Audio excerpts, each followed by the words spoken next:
Greetings viewers, if you click the video link, you already know what we're here to talk about, so let's go ahead and jump right into it. Recently I talked to a couple different people in regards to their medical kit situation and what they had going on for trauma kit, IFAC, whatever you want to call it. And I was quite surprised to find out that more than one person, their entire kit consisted of nothing more than tampons. And their school of thought is, if I get shot, I'm just going to take one of these, plug the hole with it, and I'm going to be saved. Well, I'll go ahead and say first off, if that's all that you have, and it is an emergency situation, you're out somewhere, something happens, you take a round that's anywhere other than the abdominal cavity, and you need to plug that hole because it is bleeding, and you have absolutely no other choice other than to use something like this, absolutely, I would totally recommend doing that in an emergency situation only.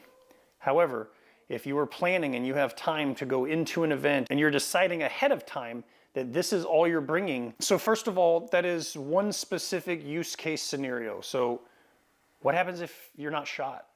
What if a machinery accident happens and somebody gets a piece of their body amputated, or there is a stabbing or slashing wound that this isn't gonna fix, and this is all that you have on you, and it's not gonna work, and you're laying there bleeding, wishing that you had something else, that's gonna be a bad day. So again, having something like this in your kit as a supplement, or again for an emergency use case situation only, great, have that available, but do not just rely on something like this only and think this is gonna save your life. Something like a tourniquet is a much more valuable piece of medical equipment. I've already done a video on tourniquets, so I'm not gonna harp on it too much, but again, it is useful for more than one scenario. If you get shot in an extremity, you can put a tourniquet on it.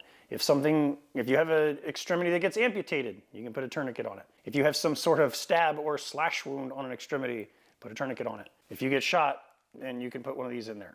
And maybe it'll work and stop the bleeding, depending again on what's hit inside, unless you have x-ray vision and you know that a major blood vessel is not hit, and you can stand the pain to jam this in there and deal with it, fine. Something like a combat dressing, you can tell by just looking at the sheer size of this thing. This is an older style, but it's still basically the same thing.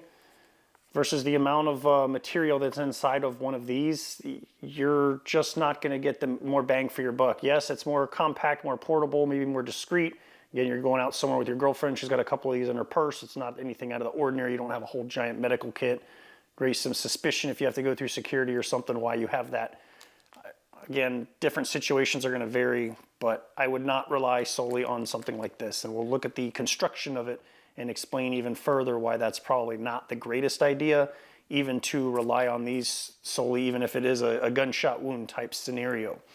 So first of all, again, in terms of the amount of content and quality of absorbing material that's in here, if you have a female friend or companion of yours that uses these things, or you know absolutely nothing about the female anatomy, I'll go ahead and tell you that they don't just put one of these in for the entire week and then they're done with it. They throw it away and move on to the next month. These things have to be changed out quite regularly. They come in a variety of flavors here. This one is an S plus or super plus, so when the flow is quite heavy, this is the ultimate protection that they have in terms of stopping it.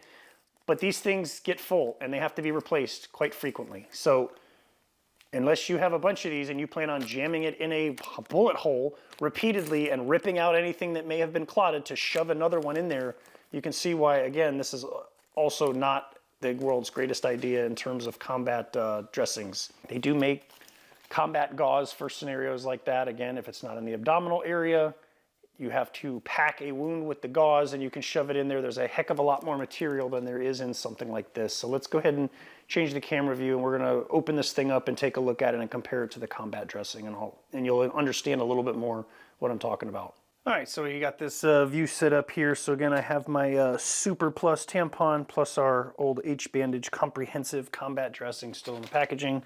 So we're gonna go ahead and open this up and take a look at what we get. So the first thing you'll notice, it generally comes with some sort of plastic applicator. It's got a little string hanging out here and this kind of push rod. So essentially, like I said, you got your bullet hole, everybody thinks they're gonna be a hero, and jam this thing in, and we're gonna push this stick, and all that's gonna do is insert this kind of cotton wadding. This is gonna come off the back, and then this is what you're left with. So let's look at the material that we get here. So this, again, is irrelevant. This gets thrown out, it's trash. Has nothing to do with the process here. So when we open this up, this is what you get. That's it. That little amount of cotton that's kind of wadded up there. Yes, again, it's going to be absorbent. It's going to last so long. So let's go ahead and open this up.